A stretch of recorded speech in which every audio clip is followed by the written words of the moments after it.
Hi, I'm Stephen Hand from Archery Supplies, and behind me is what's left of the Win and Win shipment. So the Win and Win shipment was 3 pallets of stuff. And when I say 3 pallets, it's not actually 3 pallets of archery gear. It's actually, let's say, 60 odd boxes. It's just when it gets to Adelaide, they put it on pallets. Because instead of handling 60 boxes, they handle 3 pallets. Okay, so I want to just talk about this, the whole thing of Win and Win and how it all works. So my first point on Win and Win, the shipment, how big it is, it was around $90,000 worth of stock, okay? And it's not that I order $90,000 worth of stock, okay? It's every week I might place an order for $2,000 or $3,000. Someone rings up and says, I'd like to order a red bow. So then I ordered the red bow from Win and Win. So what Win and Win don't have anything in stock. There's nothing in stock. It all gets made. So Win and Win will make some red bows, and then next week they'll make some green bows. So it might be that I get some bows made, and I might not get one color because they haven't made that color yet. Okay, and then next time I get a shipment, I'll have 3 of them because I've ordered the bow 3 times, which is exactly what happened with this shipment. So when Win and Win give me the invoice for $90,000, my heartbeat stops because I don't have that much money in the bank. And then I'm like, how am I going to pay for this? Right? So when a customer orders a bow, I don't know how long it will take. Right? So this stuff might be for stuff which is 6 months old.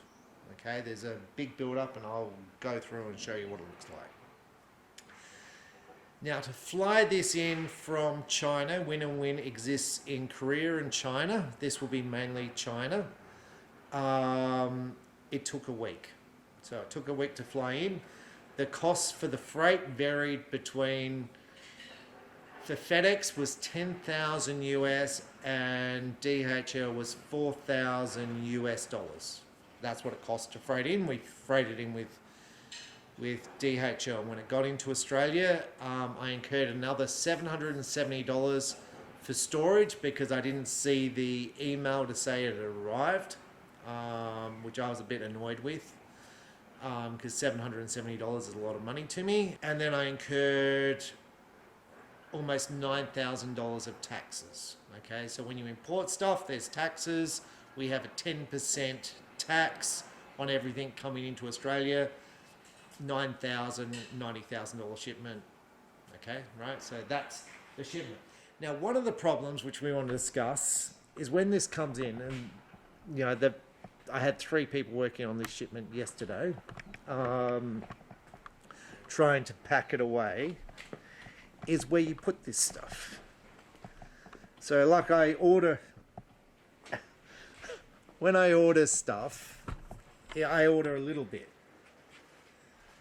And you hope it comes in by a little bit. I don't want a $90,000 order coming in. I'd like a $10,000 order coming in, right? Because I've got that much money in my account and it's paying for everything is easier. I don't have to pay $10,000 worth of taxes when it comes in. The storage fees would have been less if I missed the email, but because it was 3 pallets, they charged me $770. Right, so what's happened here, they're bringing the stock onto the floor, right? But there's no space here for any of the stock. And I'm going to just bring you around here. Like all the floor. Right, so ATFX's Deluxe. I'll show you what an ATFX Deluxe is. This is ATFX's Deluxe, okay? Just here. Originally, I had 1 bay for ATFX's Deluxe. So that's 1, 2, 3, 4 by 4, roughly 20 bows. Okay, those bows are about $1,000 each, so that 1 bay is $20,000. Well, the problem is, I just had another 20 to 30 ATFXs come in, and one of the problems is, which I just mentioned, that when I order, I might not have any red and blacks in. Okay, this is the red and black here. The red and black is really popular. This is the gold black, so it's a 2-tone color. really popular. So I don't have any in stock, so I order. Nothing comes. I order. I'm still waiting. I don't know what I've ordered because I would have 30 to 40 orders with Win and Win. Okay? So I order again. So this is why I have 1, 2, 3. I have 5 red and black risers in stock. It's too many. Okay? I won't sell 5 red and blacks in the year. Okay? And then you go, well, okay, see here, this is turkey green. I've got 2 of them, which means I ordered it twice. I wouldn't order 2 turkey greens in one shipment. So it means I might have been in January, I ordered some turkey greens, and then in March I ordered another turkey green. And when they made turkey greens, they're like, oh, Stephen's got 2 on order.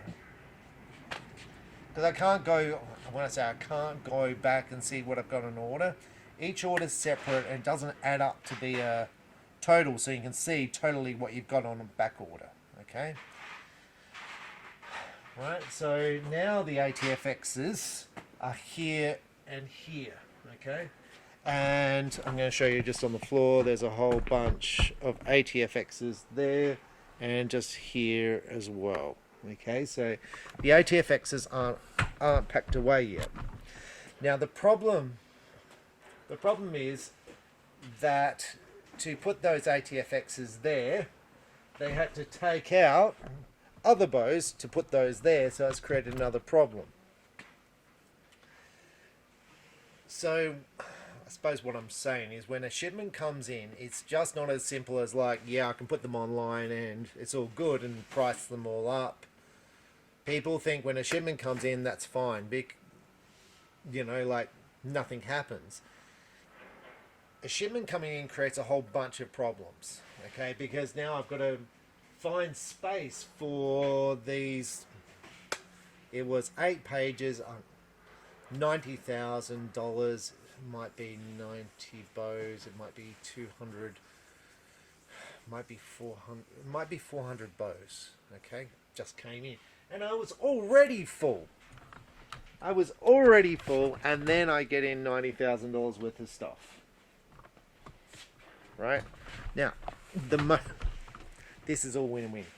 Okay, this is motive. Motive limbs just down here, just there.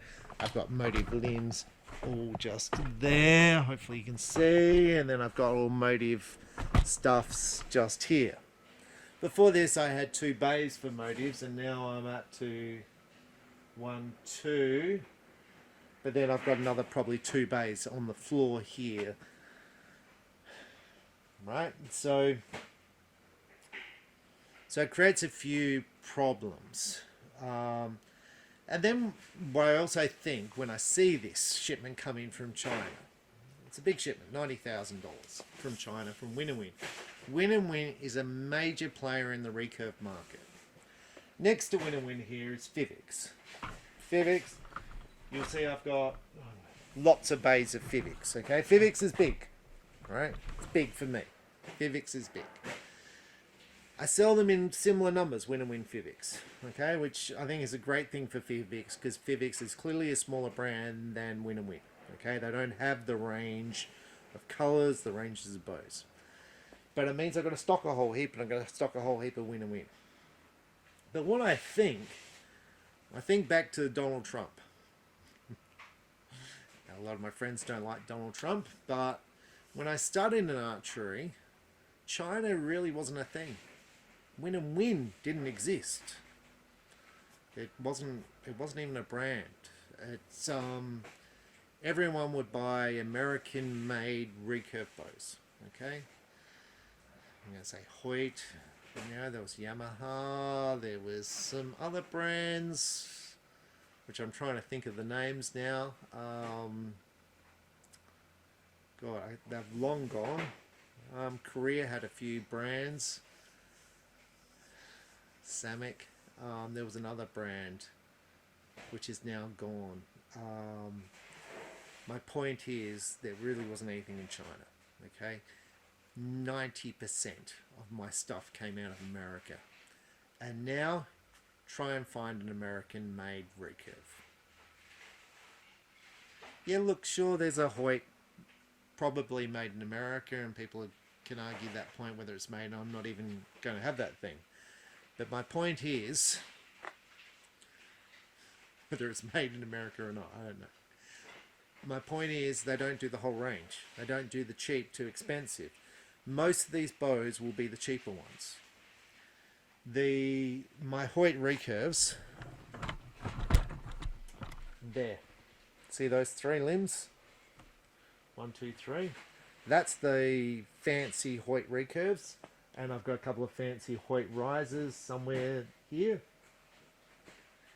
It's not even a pimple. Not even a pimple on the quantities of the Chinese and the Korean brands. You know, in the ATFX Deluxe, I did the numbers yesterday. It's about 40 risers. I have 2 Hoyts. So I'm saying that I'm going to sell 20 times the amount of win and win in the top end than Hoyt. It's not even close. It'll outsell Hoyt 80 to 1. And then I've got Fivix over here, where I've got a whole bunch of those as well, which is a beautiful riser. I shoot Fivix. And I've got too many, way too many of those. So then if you combine Fivix with Win and Win, there you go. Oh, how about Euchre up there? Well, Euchre, I've got 2, 4, 6, 8, 10 by 2, 4, 6, 8. I would have 100 sets of Euchre limbs. Got 3 Hoyt. So then I'm saying, well, Euchre is 30 times greater in volume than Hoyt.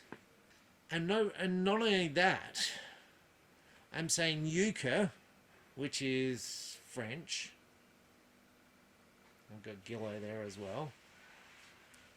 So the whole US production of recurves is less than a 10th, less than a 20th compared to the French.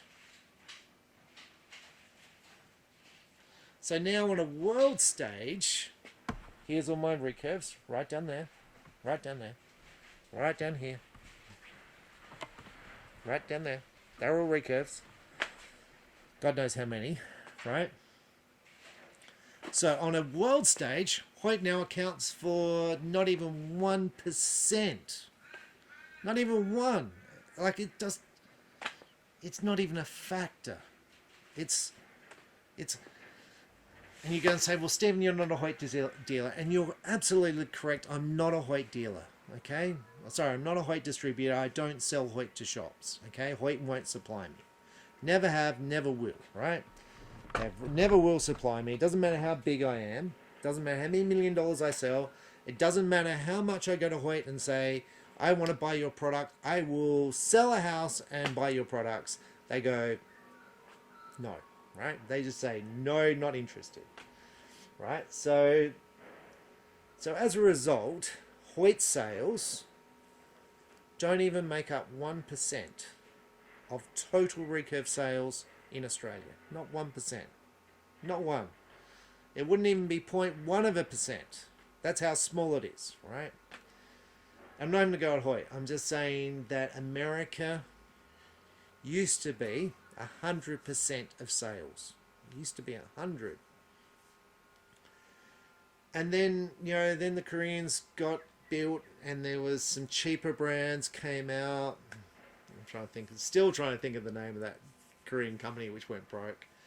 Samwa was the name. Samwa. And why? I was listening to a debate on Bernie Sanders today on Joe Rogan talking about, how companies move businesses to Mexico and they use robots and AI to reduce the workforce to pay wages less. And Bernie's saying, well, you shouldn't do that. if you don't do that, you're less than 1% of the market. Okay, you just can't compete. This is what happens. Now, part of this is the stupidity of Hoyt. Okay, because Hoyt, there is no one in Australia stocking Hoyt risers. And when I was, okay, people are going to say, oh look, there's 2 in this other. There is no Hoyt risers. I have 2. I could only find 2 in Australia besides me. So we're saying a total of 4 Hoyt risers in Australia versus 30 something ATFXs deluxe. There's no debate here to be had. Hoyt has lost out because they are not demanding their dealers stock products. They're making poor decisions as far as the stock they carry. They're not competing against the Chinese. They are producing products that are not compatible with what the market wants. And they're losing. And this is the whole debate why one country is winning versus another country. You've got to produce stuff the consumer wants. And on this, I'm going to mention my dad worked for Mitsubishi, which you've probably heard in 101 videos I produced before. Mitsubishi Motors was here, where my business is here. This building used to be used by Mitsubishi that I'm actually in, right? It used to be a storage place for Mitsubishi originally, right? Originally when it was built. And the CEO of Mitsubishi said, I'm going to stake my reputation on building this car. It was a Mitsubishi 360, a fantastic car. I didn't own one, but a fantastic car. Just not the car for the Australian market that the Australian market wanted. There was 2 cars that the Australian market wanted. A rear-wheel drive sports car, when I say sports car, family car, which Holden and Ford had. Mitsubishi didn't have, and a cheap 4-cylinder. Okay. And he produced a car that wasn't in demand and did not sell, and the company went broke. Okay, so it was a poor decision. You should have produced a cheap 4-cylinder car which was economical and Australians could afford, and basically wipe out all the Chinese cars from entering Australia with that car. They didn't do that. It was a bad choice. So when I see this here, what this indicates to me is Win and Win is producing quality products, because they are. It is very rare for me to have a limb failure. Very, very rare. It's very rare for me to have a riser failure. It's very, very rare. Okay?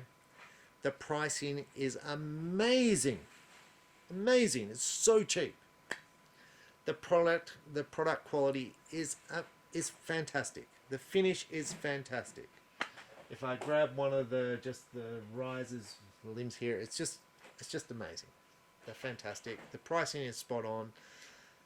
They have colors like I'm going to go back to the ATFX Deluxe.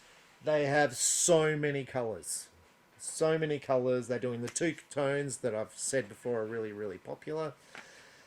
They are just meeting the demands that customers want, okay, at a price point that is perfect. When I first used to sell recurves, back 40 years ago, I'd have a 50% failure rate. So when I would sell a recurve, 50% of them would be replaced because the fiberglass would break, the wood would break, the quality was poor, they were cheap. But the problem was I'd be making $20 on a riser or on a bow, and half of them would fail, and the cost of the bow I would have to wear, so I wasn't making any money because half of them were failing and I didn't have enough margin to cover the costs. With this, it doesn't fail. It's amazing. The problem is they don't have it in stock. You've got to order and you've got to wait 4 to 5 months for it to come in. However, for me, being a supplier, and I supply shops in Australia, it's good. It works in my favour, because if you're a small shop and you don't want to buy off me because, I don't know why you don't want to buy off me, because my margins are nothing. Like you can't do it. You can't import the stuff for what I sell it to shops for. You can't, because I just don't mark it up. I set up my pricing structure like that. I'm not having a sale thing on me. When the shops used to wholesale archery equipment in Australia, they used to mark up 35%. You could not compete as a retailer with that because they were marking it up so much you then couldn't sell the product. I mark it up so little that you can't even import it for the freight. Okay? I don't make it, when I say I don't make any money on wholesale, I don't make any money on wholesale, right? But shops will still try and buy directly from the manufacturers, okay? But that's up to them. The problem with that is they've got to wait 6 months for the product to come in. The customer will then cancel. They'll have the bow on order, and then in 6 months' time it's ready, and they'll say to the shop, we want to send you this bow, and that shop will go, I don't need any more, my customer cancelled, and then Win and Win will be angry because they've got stock that they can't move, and it's one bow, and they need to bring in so many bows to make it affordable to bring in. So as a result, most shops don't carry this amount of recurves, right? They just don't, because it's not viable for them. And honestly, it's not viable for me. I do archery because I love doing archery, right? I like the staff, I like the customers, I like seeing people grow, I like seeing the archery journey of people, right? It's not, if I had $100,000 to invest, am I better buying Bitcoin or the Win and Win shipment? Okay, I'm better buying Bitcoin. Okay, but I do this because thing, and I wouldn't have ordered $100,000. It's just because it was months and months. This just built up. Anyway, I'll leave you with that. That's the Win and Win stuff. I like to go through a bit of the background with business because I think lots of people don't understand because they're like, oh, you haven't got back to me. It's like, no, I haven't, because I've got all this stuff to deal with. Because now when the stuff's on the floor, I now can't get to the stock behind it to fill the orders, and filling orders is your number one priority. I've got to price it all up. Yesterday, all I did was price up items. I think the Win and Win shipment was 9 pages, might be 8, 9. I think I'm into page 3, and that was a whole day's work, just pricing those 3 pages up and putting it online and doing the photos. And I had 3 staff effectively packing stuff away. So yeah, because people think, oh, it's in, so maybe I can just get my XYZ that I ordered. Or you'll remember that you ordered an XYZ for me. And sometimes I don't remember. Sometimes I don't remember because you spoke to someone else, and it might have been 6 months ago, it might have been 3 months ago, and then I don't remember because I get, let's say, 100 emails a day, and I just... Anyway, so just background in business. This is the way it goes. Yeah, so that's Win and Win. Thanks for watching. Bye.